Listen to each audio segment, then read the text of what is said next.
So if we think we can build for the moon, test it there, and then simply plant it on Mars, no. But the next panel will no doubt discuss this, because they are exactly going to discuss that sixth Achieving Mars workshop that I'm talking about.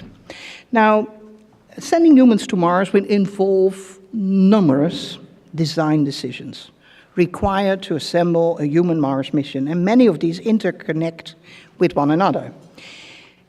Ceteris paribus is what you would hope for in designing something so complex, but that's not how it works in space life.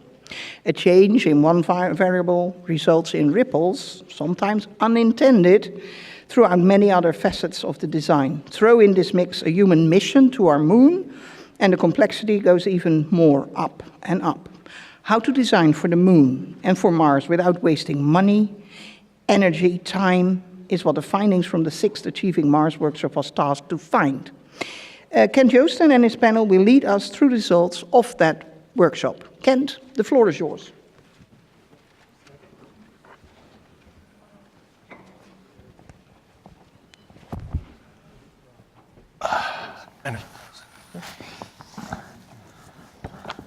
Got a different spelling on my name. All right, well, welcome everybody to our panel of technologies developed synergies for the moon that will enable Mars explorations, findings of the sixth Achieving Mars workshop panel. So thank you very much for being here. If it's reviewing what's happened in past AM conferences, there's nobody better for that than your group of panelists here today. The folks to my left have been a key contributors and participants in most, if not all, of the past AM symposiums. So they are a wealth of knowledge in that area, and they will share that with us today. I'll introduce myself quickly and then everybody else. My name is Kent Joosten. I'm a longtime participant in human exploration activities based at NASA's Johnson Space Center until about 2012. Currently, I do aerospace consulting with various gullible clients. And as you can see, when I spelled out Boozowen, design engineer, I was obviously thinking of something that was going to happen later tonight. So my apologies to the company. Okay, the panel has constructed a well-oiled and meticulously coordinated discussion for today. It's going to be great, so I'd like to introduce them. To my left is Joe Cassady. Joe's the Executive Director for Space in Aerojet Rocketdyne's Washington operations. He also serves as the Executive Vice President of Explore Mars. Joe is going to review some of the results of previous AM workshops, particularly the Mars architecture assumptions and some of the potential scopes of lunar activities. Next to my left, to his left, is Dr. Steve Mackwell. Steve is the Deputy Executive Officer at the American Institute of Physics and is a planetary geophysicist. He was previously the Director of the Lunar and Planetary Institute in Houston. And Steve is going to talk about some of the more relevant systems and technologies. They're what we called the long poles when we put these together in past symposiums that could test and demonstrate Mars technologies during lunar missions. And finally, last but not least, Dr. Clive Neal is a lunar geologist and a professor at the University of Notre Dame. He has chaired NASA's Lunar Exploration Analysis Group, the LEAG, or LEAG? No, League, thank you. From 2006 to 2010, took a break, and then again from 2015 to 2018. Clive is going to talk about, going to focus on lunar ISRU and how it can feed forward to Mars also. And then as a wrap up afterwards, Steve once again will close with some selected observations and proposed activities that we came up with from past workshops. So that's it as far as introductions. Unless there are corrections or anyone wants to bail at the last minute, why don't we go ahead and get started? Your opportunity is done. Gave us the option. So Joe, you are up. I'll lead off then. So yeah, this is going to describe for you a lot of activity that happened last year in August. We gather periodically to do these AM workshops. As I mentioned this morning, this was the sixth one. And actually, we accelerated it a little bit because we got some requests. So we do take requests at Explore Mars. And the request came from a person in a position that we wanted to pay attention to. Some of the key stakeholders here in Washington were interested in us gathering a group of folks who did not represent just interest in Mars, but also in a return to the moon. And actually, that's how Clive got to be involved with us. And he might say something about his feelings about that before coming to the meeting. But it turned out we accelerated it from a December timeframe into August, just so we could support some of the activities that were coming soon after that and provide data to those. And so we gathered a group of folks that you see here in this picture, about 50 to 60 folks from a cross-section of industry, academia, and NASA folks, and also some international folks. They were people who had backgrounds in looking at things you could do on the moon, as well as interest in exploring Mars. So it made for a very lively discussion on the 2.5 days, and I'll talk a little bit about what our setup was going in. So let's see, I think I have the clicker. We had a number of companies who helped us put this on, so we just wanted to once again recognize them, companies and associations. A little bit about the history, as Kent said. In the previous workshops, we had discussed things like how do we take some priority science goals and try to blend what we see in the science community as important things to do with what we feel we need to have for data to inform future human spaceflight. And that gets into the idea that I mentioned this morning about having robotic missions as precursors to human missions. And so that included the important topic that was brought up by Clive previously about planetary protection. And so we've been talking about that for the last several years and discussing that among the communities of the planetary science folks and the human spaceflight folks. The subsequent meeting, which was AM4, was where we really started to delve into the long poles. And we recognized that one of the things that we've heard for many years is that we're always seeming to be about, pick your number, 16 to 20 years away from going to Mars. And some of that is because there are some things that just take a while to burn down the risk on. So we wanted to try to figure out what are those major technological long poles and what kinds of investments and decisions needed to be made in order to begin burning that risk down so we could start to move inside that 16 to 20 year window and say at some point, hey, we're only 10 years away from getting people on Mars. And then the previous one, just before AM6, we focused on some interesting alternative scenarios. We wanted to do a little compare and contrast. So one of the things we said in there was, what if we did a really skinny look at how to go to Mars? What if we took a very austere view of how to get people there?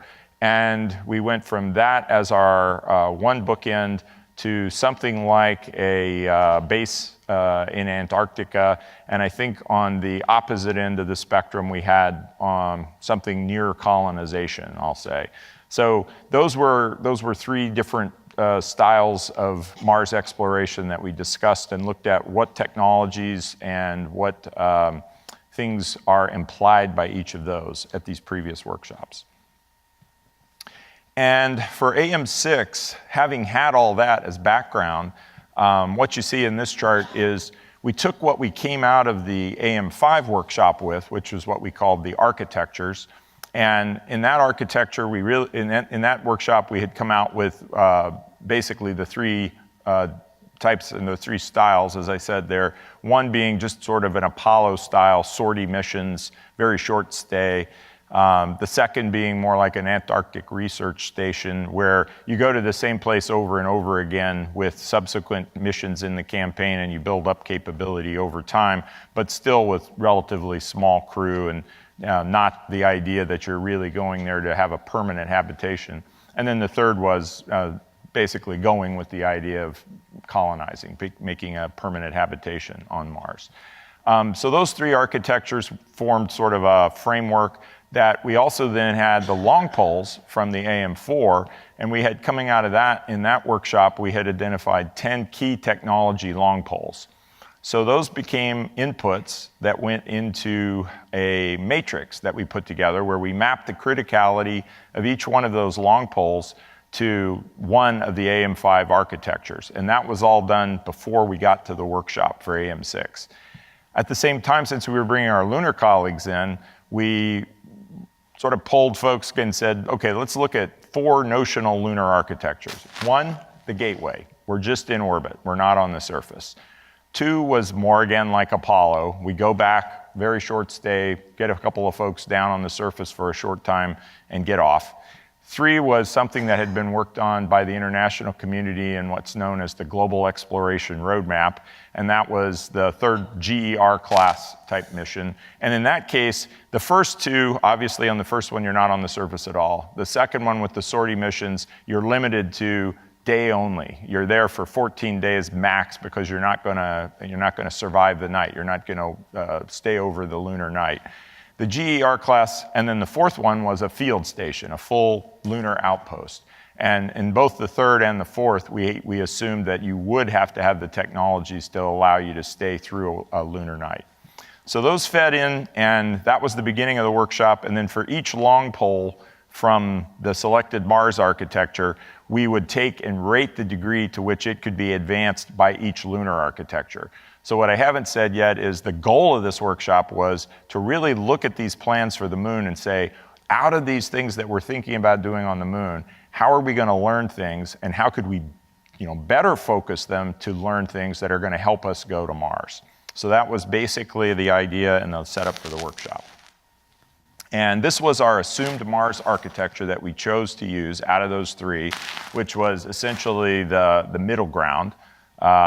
And what you see at the top there in green was some of the key assumptions. So it's a conjunction class mission, not one where we go for a very short stay and come back, essentially in the same opportunity.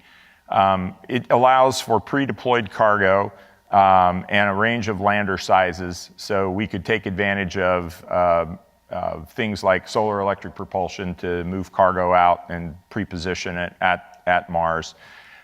We assumed that we would use for ISRU only oxygen at the early stages of this, not rely on any kind of water or I'd say subsurface resources. And the idea there is the atmosphere is everywhere, so it didn't restrict us to any one region on Mars.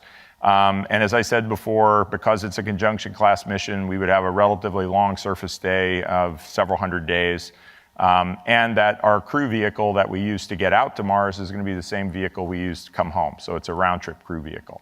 The ones on the bottom, I won't read through all of them. These were basically parameters that we believed to be the right size, but we allowed for some trade-offs in those parameters. So the top 5 or so were fixed. The other ones there were our suggestions, and we allowed for some trade-off in the workshop. And then what we did is we looked at these lunar attributes and we evaluated them against the 4 classes that we talked about for the lunar mission. So the attributes being, are we going to be on the surface? How many people are we going to take to the surface? What's the length of time we'll be on the surface? Do we have any pre-deployed surface assets, or do we require them? And then any other key attributes that kind of are affiliated with that type of mission set. And so you can see there's the 4. Gateway only is orbital, so we're not on the surface. The sortie class allows you to go to multiple sites. A crew of 2 to 4 could go down, but your stays are relatively short. When you go to the GER class, you do go to multiple sites potentially. You have a crew of about 4, and you can stay for as much as 42 days. That implies things like nuclear power. You see kilopower showing up there. It applies something like a pressurized rover and probably cryogenic propellants for the lander and ascent vehicle.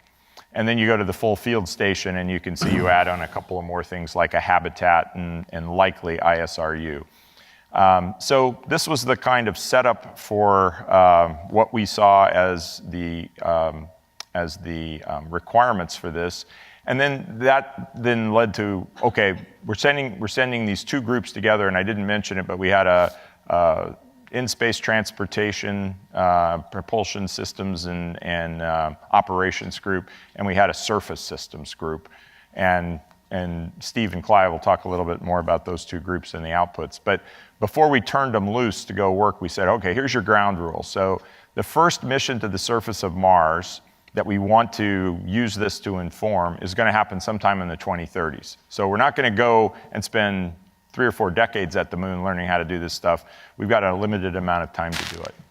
We also assumed that the budgets that are going to support this from the different space agencies would grow approximately with inflation.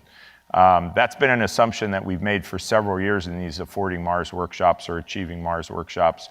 It turns out, as we're finding out here in the last several days, we may be a little conservative with that. We'll see. We'll see how it all plays out. We also, this is a really key one, the third one's one of my favorite ones. I don't know how many of you are familiar with the cartoon. I think a lot of us in the business and in academia have seen it.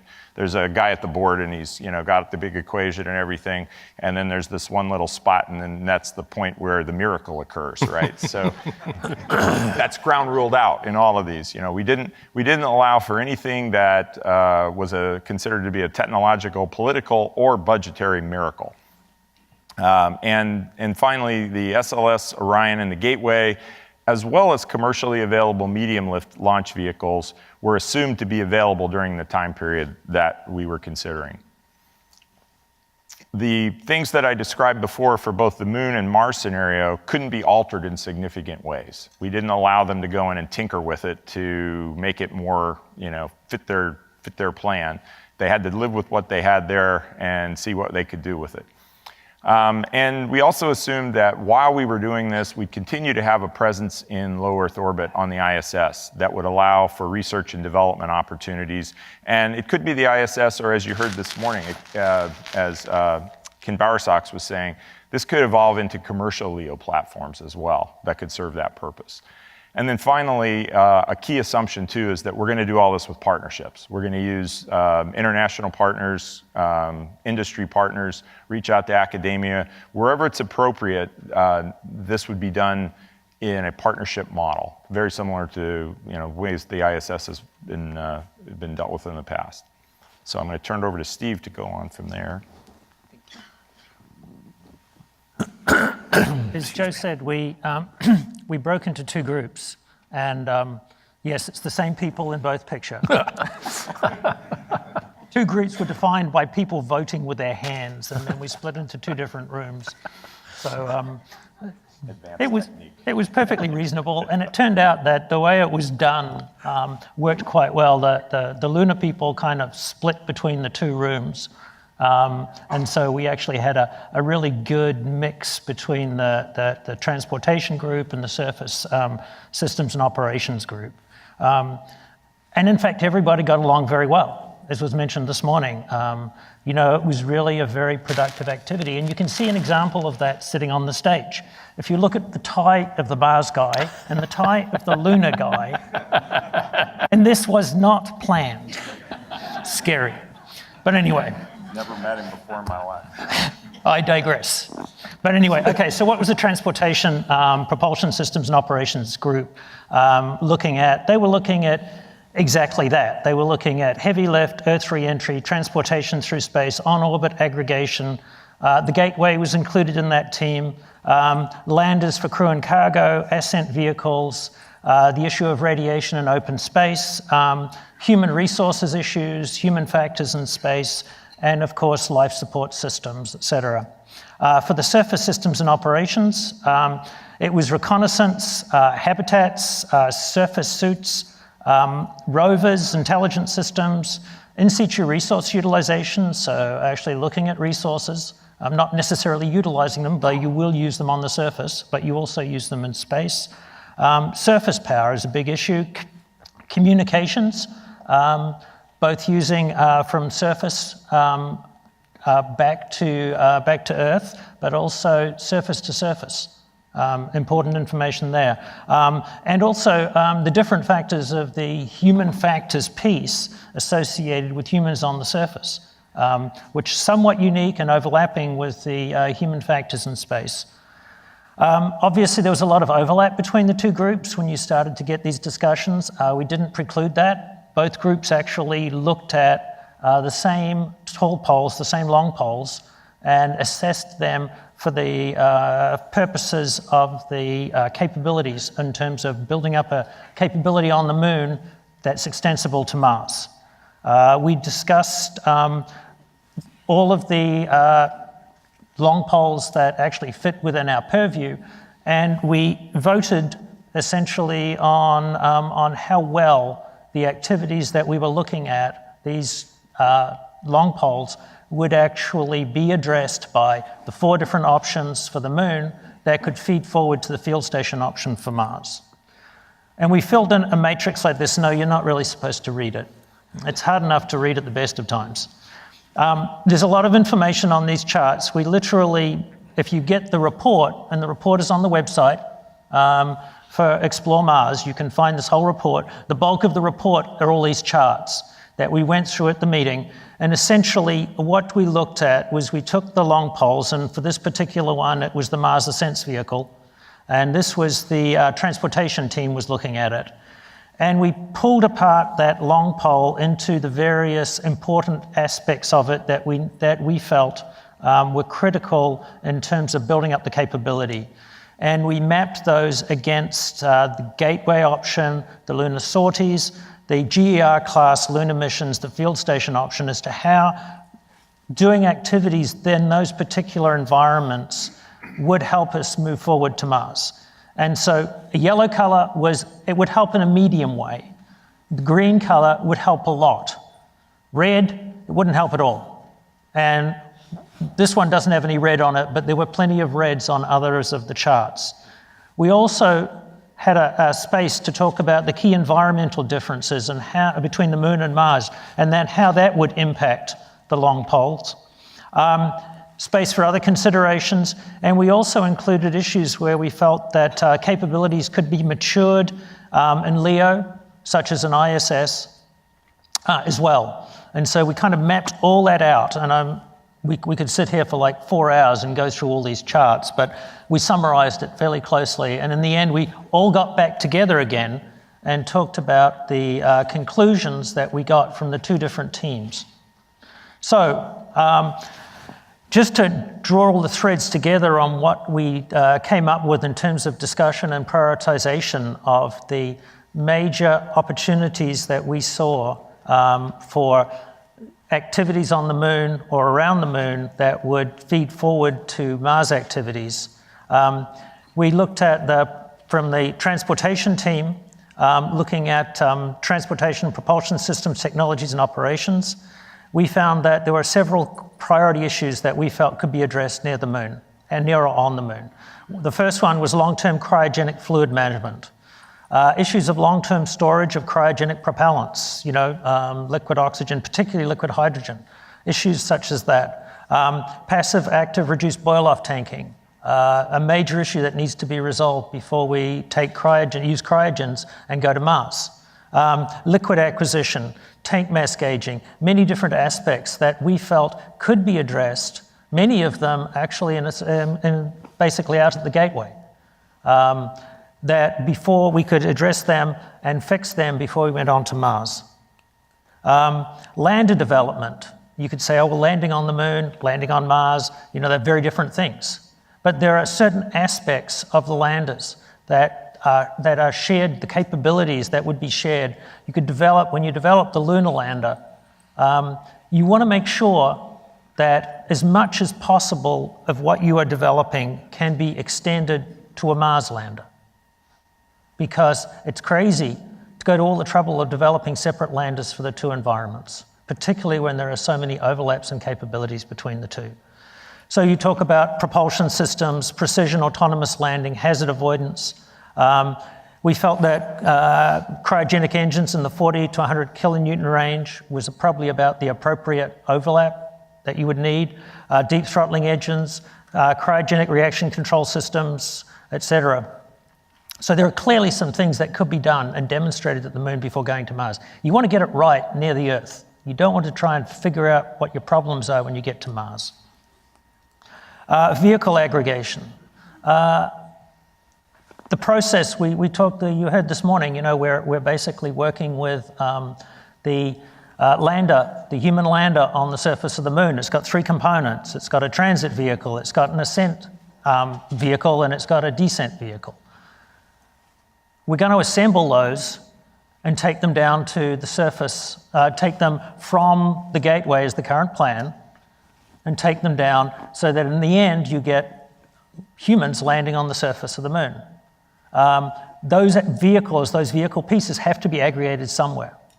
You have to demonstrate the capability there. What you learn in trying to build together the pieces of your architecture, you can do that around the moon, and that capability can then translate forward to Mars.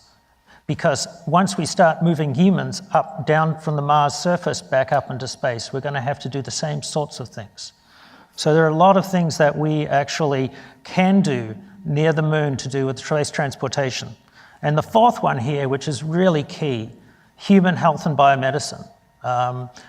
You know, there's a lot of things that we don't know yet about how humans are going to survive long periods of time in space. And several of our concerns is once you make the trip to Mars, there are so many things that we need to address in the meantime. We are addressing many.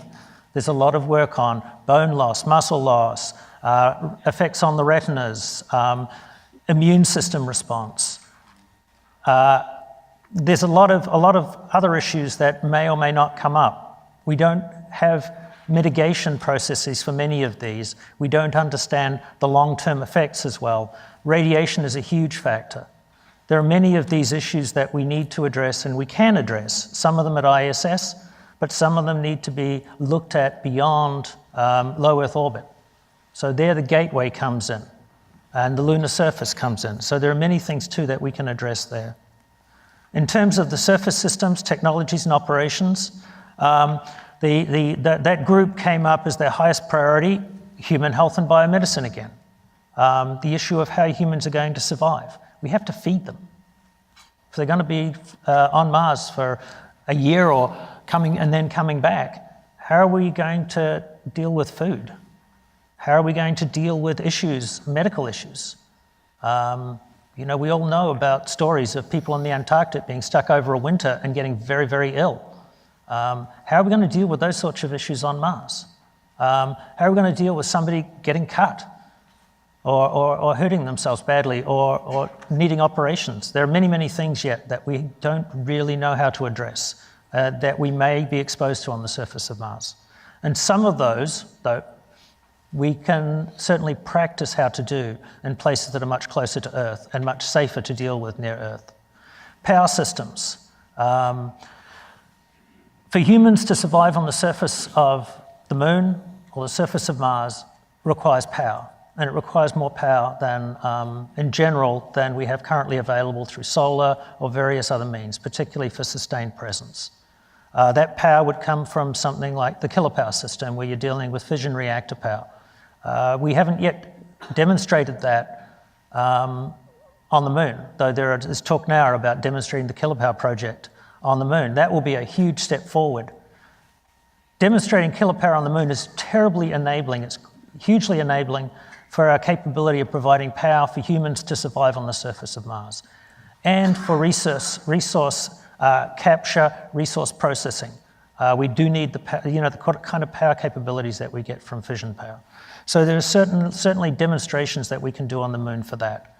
Demonstrating rovers. Okay, the rovers aren't going to look the same necessarily on the moon and Mars. They've got different issues, but many of the same capabilities. And so we can demonstrate rover capabilities for human exploration on the moon prior to going to Mars and make sure they work well and sustainably. Surface suits, once again, somewhat different, but a lot of common capabilities that we need to demonstrate. The next highest priority was a series they're not insignificant by any means, communication systems for for communications not just back to Earth from Mars, but also across the horizon communications for rovers. We need to demonstrate those. We can demonstrate that capability at the Moon. In situ resource utilization, that's a big one. Clive's going to talk more about that, but there are many people who say using resources, we're not going to use in situ resources for another 2 decades. We don't have the capability. Many people believe and are basing their architectural designs on the fact that we will have this capability.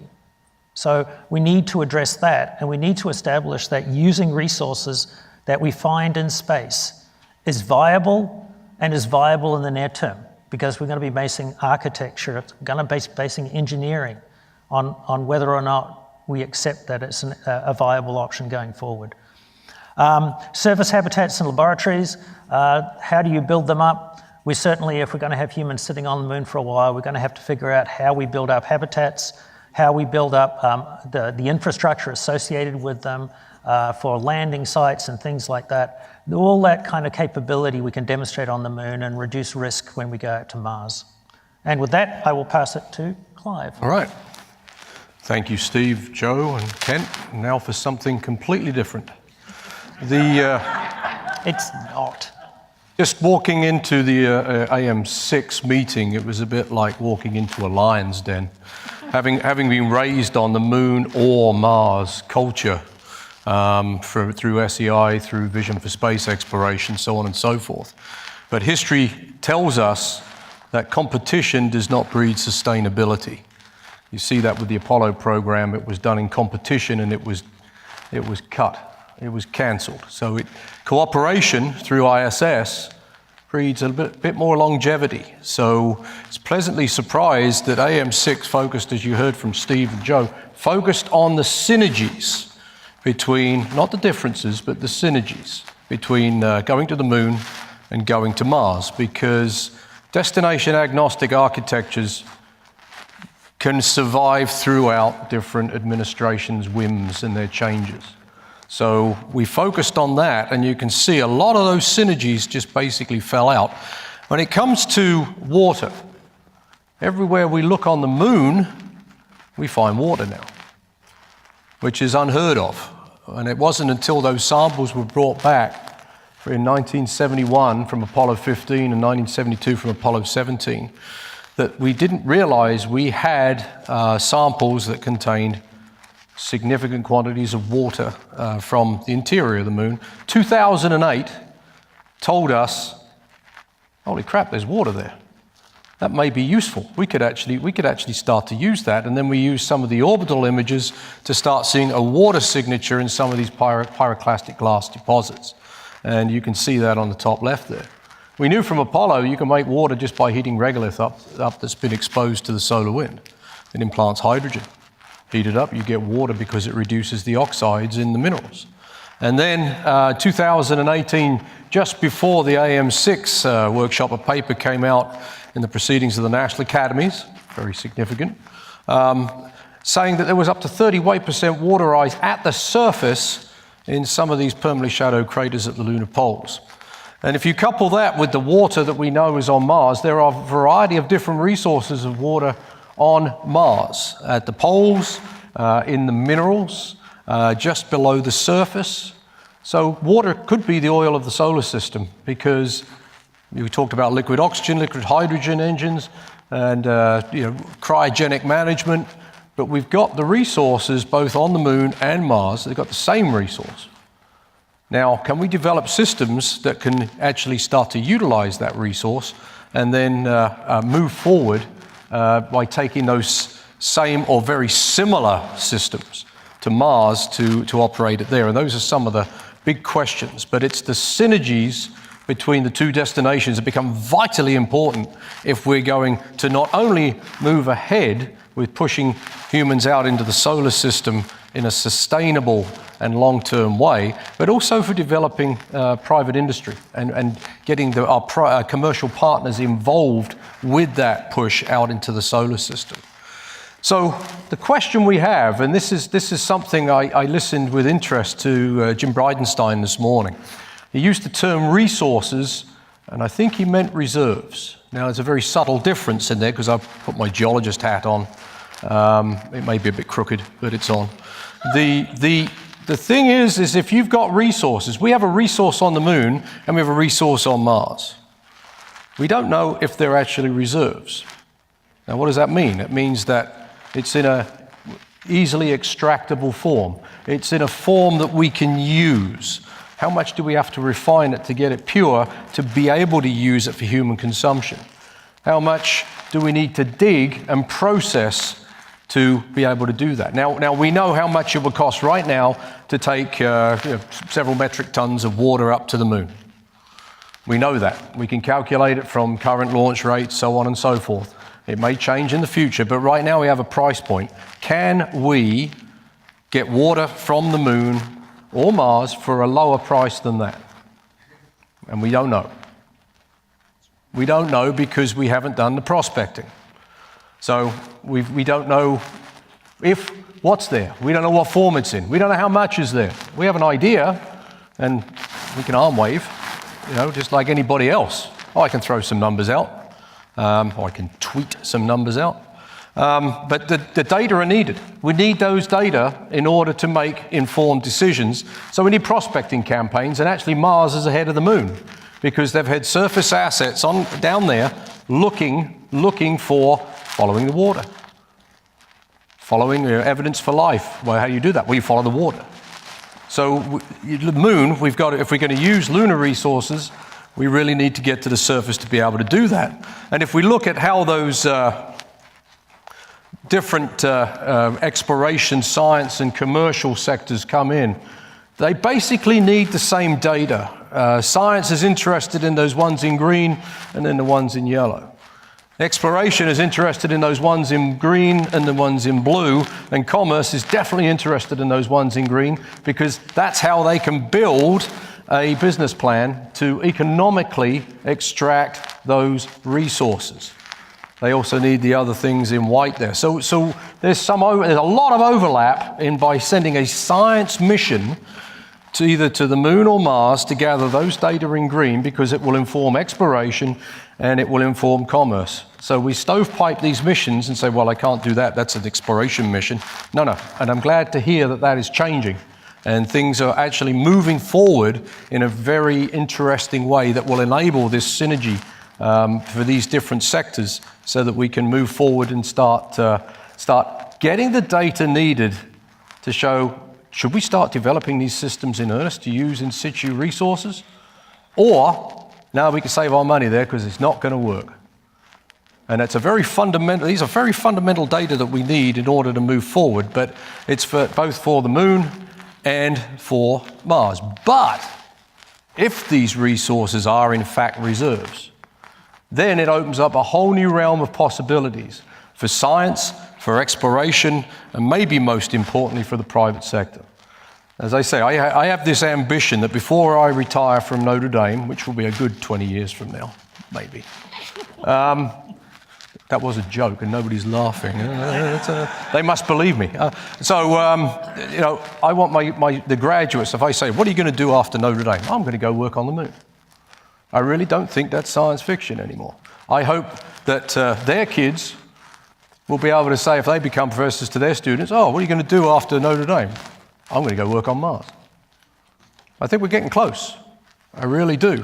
And hopefully we can move forward with that. But these demonstration of ISRU concepts becomes very, very important, even right now, to show that we can do it.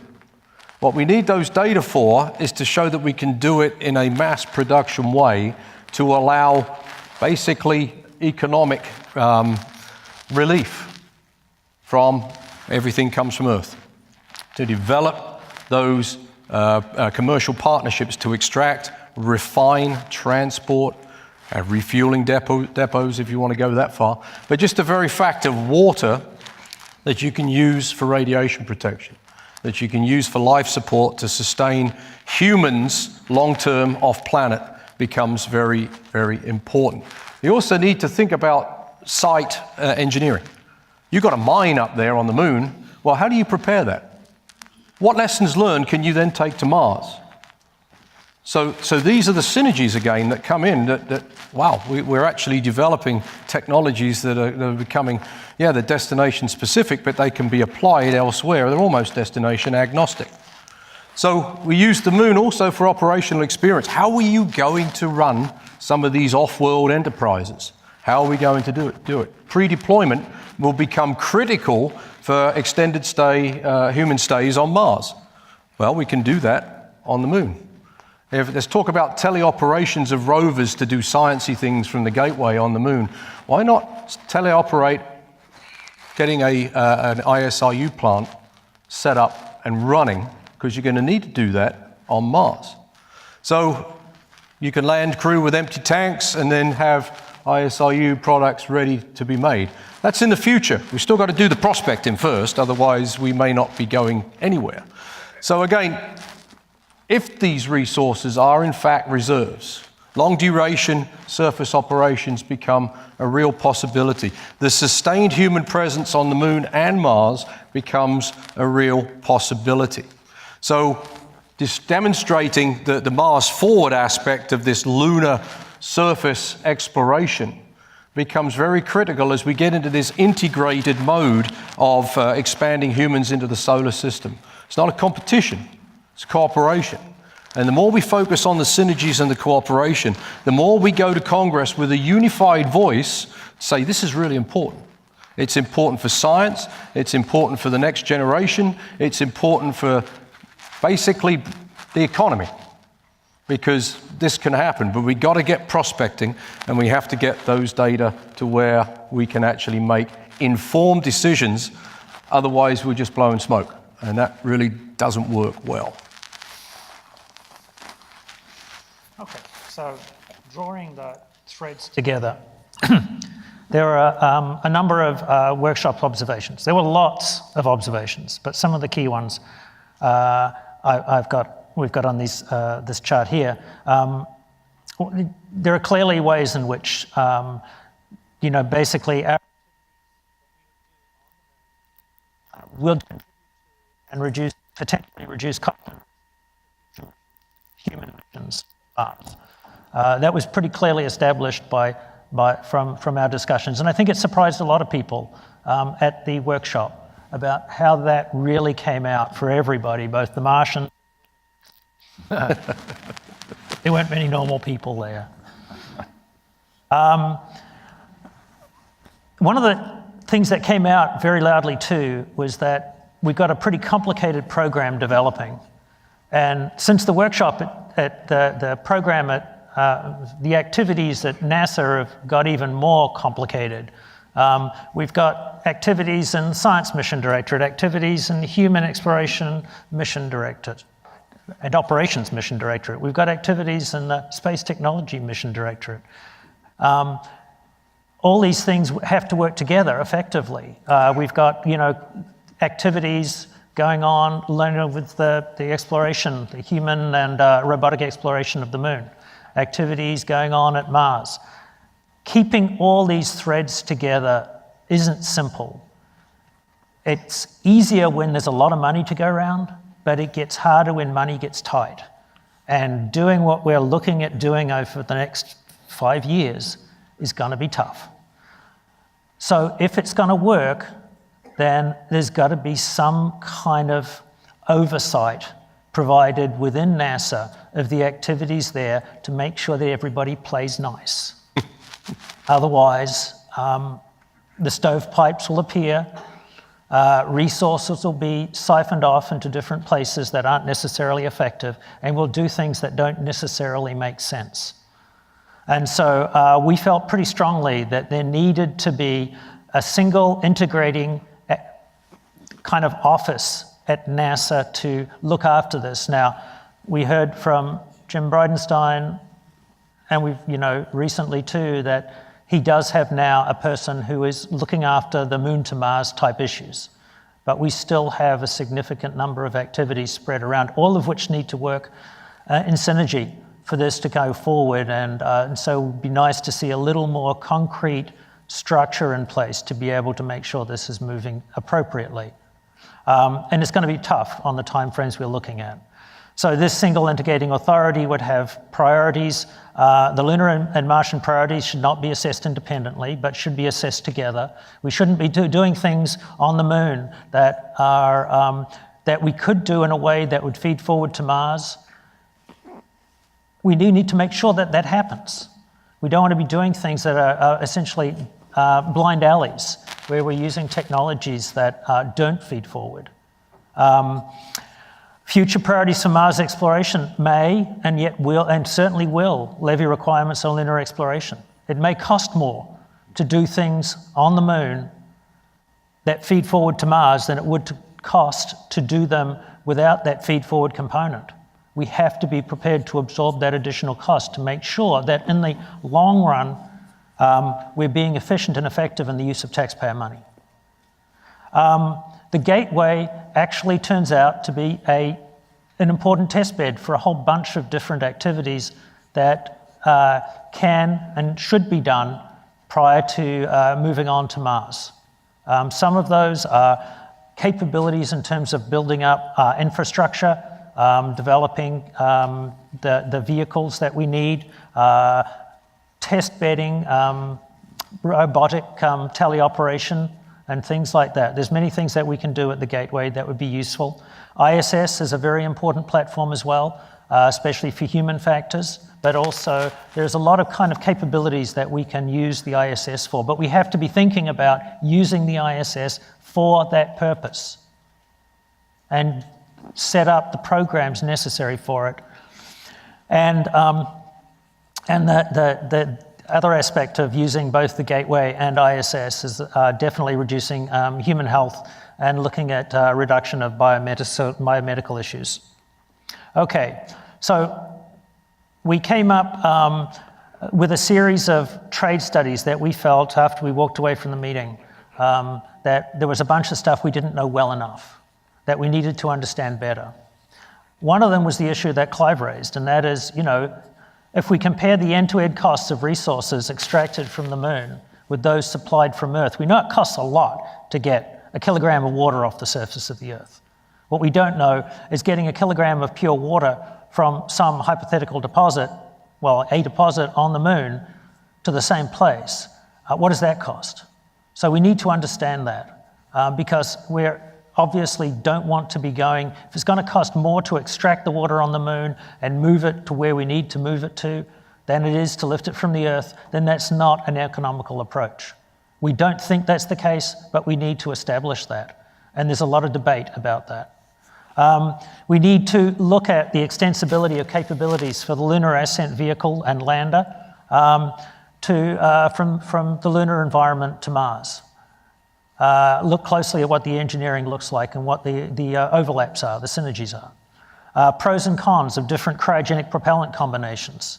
If you're looking at ISRU and you're looking at the lunar environment, LOX hydrogen looks pretty attractive. If you're just thinking of Mars, then LOX methane has certain attractions. So do we want to set up different propulsion systems for different planetary bodies if we're going to be going to both? Common development parts for Moon and Mars, surface suit thermal systems. There are obviously commonalities. We'd like to see some trade studies go into that. Long-lived pressurized rover energy production and storage. Actually, power on both bodies, power and energy storage on both Mars and the Moon. We need to look into that more and understand the synergies there. The rover needs on the two worlds. How do they, that's operations as well as capability. Looking into that. And of course, looking into ISRU-based site preparation and construction. It's going to be different on the two bodies, but there are certainly some overlaps. We'd like to understand what the overlaps are and what the synergies are, for sure. Okay, and on top of that, we felt there was a couple of things that really needed a look at. And some of these are there are two things that we felt needed to be looked at, and we felt that the appropriate place to look at them was the National Academies. And the reason we felt that was because the National Academies looking into it, they will look broadly And they will come do the study, and it may take a while, but in the end they will come up with a careful, detailed study that will sit on all the bookshelves in Congress, on the Hill. Hopefully be read. They may be read, exactly. So we wanted to actually get a National Academy study looking at ISRU. It has the potential to enable sustained exploration of the Moon and Mars, but there are a bunch of questions associated with it that we feel need to be addressed, and you can see some of the thoughts there. Particularly the roles of federal, commercial, and international partners. It's really important to understand how we can get the commercial sector engaged, what it would take to get them engaged, because if they don't get engaged, then this is not necessarily going to work out well.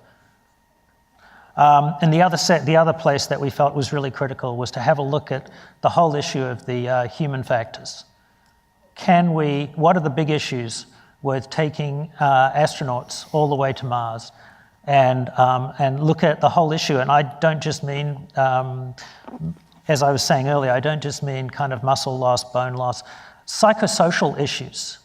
You're taking people a long way away. They can barely see the Earth, if at all, from space, crammed in a tin can for 6 months, and then sitting on the surface of another planetary body for a year or more. What does that do to people? How do they change? It's not necessarily a low-stress environment, any part of that. And so there are a number of issues that need to be addressed there that we felt it would be good to get the National Academies to take a look at. Anyway, that's kind of just drawing together the threads there.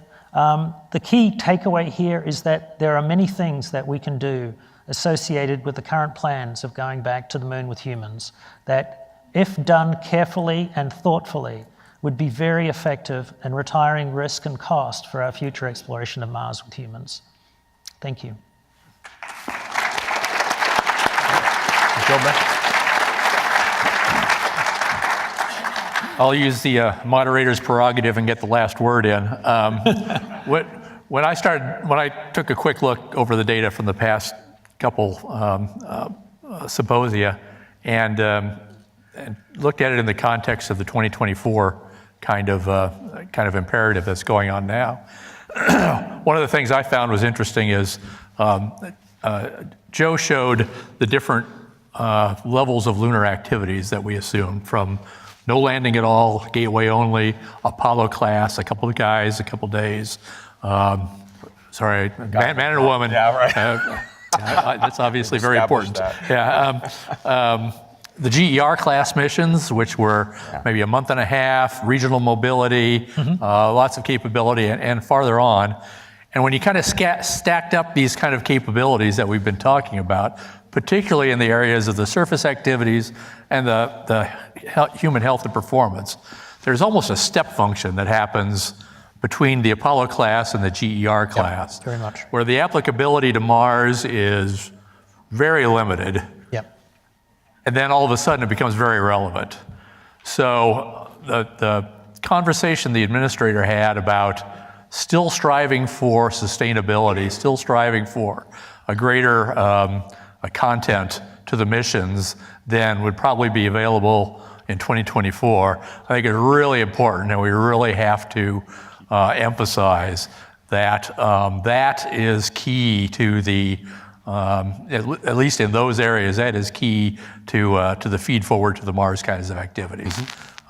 So it's not just a one answer kind of solution. There are gradations, and there are things that we're seeing that are very clear breakpoints. So I just wanted to bring that up after I took a look at that again. It was pretty clear. I think we have a couple of minutes for questions. I don't see Artemis yet, so if anybody that has questions can make their way to the mic, I'll try to pick you out and you can decide who you want to ask them to. There's one. Hi, how you doing?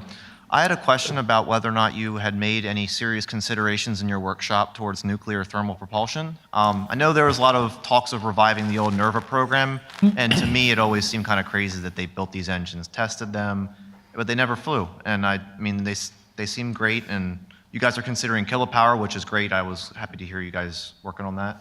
So what's going on? Yeah, so I can tell you a little bit. There are trades going on, a way I would characterize where we're looking at NTP right now is it's something that can be on-ramped in, especially if you have a water economy like Clive was talking about, where you're producing hydrogen out in space. The long-term cryofluid management aspect of what we're talking about here plays very well into any NTP scenario. Yeah. The harder part right now has to do with the hydrogen, maybe, and not so much the actual, engine itself and the reactor. But there's work going on. We're doing some studies at Aerojet Rocketdyne right now, working with NASA Marshall. There's interest in the DoD again. There's some folks in the DoD looking at nuclear thermal propulsion for increased maneuverability. In general, exploration of the types we're talking about requires the ability to move a lot of mass around over very great distances, and current propulsion that we have today is inadequate to do that. And that's why we're right now working very hard on SEP. That's going to be demonstrated on Gateway. And eventually, if we're going to make it routine to go out to Mars and back, and we want to reduce the trip times and have more abort scenarios and things like that for crew, then I think something like NTP will play a role in that. Do you foresee any major, I would say, policy considerations towards getting the nuclear material into, LEO to actually test the engines? Because it always seemed that at the time when NERVA was being worked on, the big consideration was we have the engines, they're built, but right. there's a lot of public and congressional pushback on getting that material launched into LEO. Right. I do know that there is some talk at the National Space Council about revisiting that. Awesome. Thank you. Okay. Hi, I'm Dr. Edmund Mashi from EMAC Corporation. There's a thought about launching internet from the space. Is that going to be from Mars or from the moon? That's my first question. And also, President Trump was talking about Space Force. Would that base going to be on the moon or in the Mars? Thanks. Want to try that one, Clive? So what are we are launching resources from the moon and Mars. Is that what you're asking? No, internet. That's it. Internet. Yes, SpaceX was. Oh, okay. Communications. How do we communicate? We got into communications in terms of being able to communicate basically back to Earth, but also around the globe you're on. So how that is done was not specified, but the need for it is going to be quite large, especially if you've got a sustained human presence either on the moon or on Mars.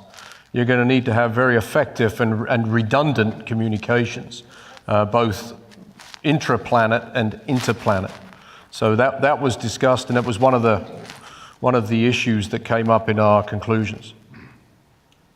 What about the Space Force?